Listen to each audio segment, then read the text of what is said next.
Hello दोस्तों, नमस्कार। मैं मधु सिंह राजस्थान से और मेरी छोटी सी हरी भरी छत पर आप सभी लोगों का स्वागत है। और ये देखिए, जो टेरेस गार्डनिंग करते होंगे वो तो जान ही गए होंगे फूल देख करके ही कि मैं आज किस टॉपिक पर बात करूंगी।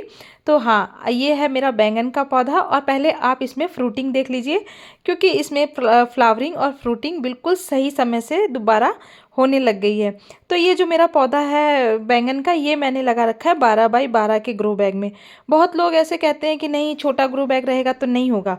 नहीं, लेकिन मैं बताती हूँ कि जो जैसे बैंगन हो गया, मिर्ची हो गई, ये आप 12 बाई 12 के ग्रो बैग में अगर लगाएंगे तो ये बहुत ही अच्छी तरीके से सक्सेस होता है। क्योंकि मैंने तो किया है, इसलिए मैं अपना अनुभव बताती हूँ कि आपको किसी भी तरीके की कोई दिक्कत नहीं आई, कम से कम 12 बाई 12 का। और उसके बाद तो अगर आपके पास अगर बड़े वाले ग्रो बैग अवेलेबल हैं तो उससे तो फिर कोई दिक्कत ही नहीं है। लेकिन कम से कम आप 12 बाई 12 का ग्रो बैग तो अवश्य लें, ज़रूर लें। और देखिए इस तरीके से मैंने इसकी पौधे की कटिंग 1 महीने पहले कर दी थी। और मेरे पहले के वीडियो में अगर आपने देखेंगे तो उसमें बहुत सारे बैंगन आए हैं इन्हीं पौधों में। तो ये इस पौधे को रेस्ट देने के लिए, क्योंकि अगर ये पौधा बड़ा रहेगा और कंटिन्यू फ्लावरिंग और फ्रूटिंग पर रहेगा तो पौधा बहुत जल्दी कमज़ोर हो जाता है। तो मैं क्या करती हूँ कि जब मेरा मतलब मुझे लगता है कि अब पौधे को थोड़ा रेस्ट लेने का टाइम है, तो मैंने इसकी कर दी थी 1 महीने पहले कटिंग। तो मैं 1 महीने पहले जब मैंने इसकी कटिंग कर दी थी, तो उसके बाद इसको बहुत अच्छी तरीके से इस पौधा रिलैक्स में था। और मतलब उसके बाद अब इसमें दोबारा से अब इसने अपनी जितनी भी एनर्जी जो ख़त्म करी थी वो इसने दोबारा एनर्जी ले ली है। और अब ये फ्लावरिंग और फ्रूटिंग के रूप में सामने रिजल्ट आपको दिख रहा होगा। तो इसमें दोबारा से बैंगन बनने लग गए हैं।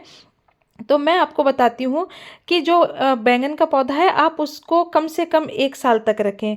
मतलब आप है ना, ज़्यादा आप उसको लंबा नहीं चलाएं। जैसे बहुत लोग चलाते हैं कि अरे ये पौधा तो हमारा 1.5 साल पुराना है, 2 साल पुराना है। नहीं, आपको बैंगन के पौधे में एक बार जैसे लगा दिया, उसकी कटिंग कर दी, और जब वो दोबारा से जैसे इस कंडीशन में मैंने एक बार कटिंग कर दी है, उसके बाद दोबारा ये फ्लावरिंग पर आया हुआ है, फ्रूटिंग पर आया हुआ है।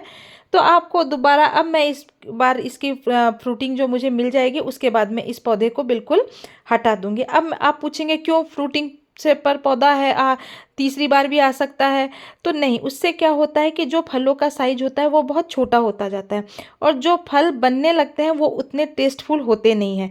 ये मेरा अनुभव है और मैं इतना अच्छी तरीके से जानती हूँ कि उसके बाद आप इसको बिल्कुल हटा दें। और ये देखिए, मैंने जितने भी पौधे लगाए हैं बैंगन के, ये सारे 12 बाई 12 में लगे हुए हैं और सारे पौधे अच्छी तरीके से फ्रूटिंग पर हैं। तो देखिए, सबसे पहले तो आप इसी तरीके से अच्छी मिट्टी बना करके मैंने इसमें रख रखा है।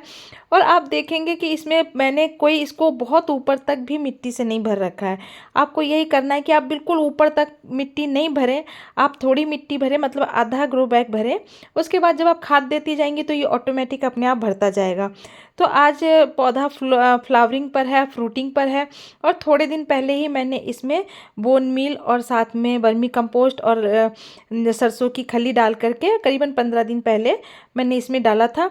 अब मैं दोबारा से सोच रही हूँ कि मैं एक बार इसमें लिक्विड फर्टिलाइज़र डालती हूँ। तो आज मैं आ गई हूँ इसमें लिक्विड फर्टिलाइज़र डालने के लिए, क्योंकि मुझे लगा कि मैंने कहा अब पौधा फल बना रहा है तो हम लिक्विड फर्टिलाइज़र कुछ डालते हैं तो उससे पौधे को क्या होगा कि इसमें तुरंत असर होगा और फल जल्दी बन करके बड़ा होगा। क्योंकि मौसम में ठंडक आ गई है और पौधे में बहुत ज़्यादा फ्रूटिंग है और बहुत ज़्यादा फ्लावरिंग है, तो इसको ताकत की ज़्यादा ज़रूरत पड़ेगी। नहीं तो क्या होगा कि फल तो बन जाएगा, लेकिन अगर आप इसको इस समय खाद या पानी के मतलब किसी भी चीज़ की कमी होगी तो क्या होगा कि फल छोटा बन के रह जाएगा और छोटा ही फल ऐसा पकने लग जाएगा, उसके अंदर बीज हो जाएंगे।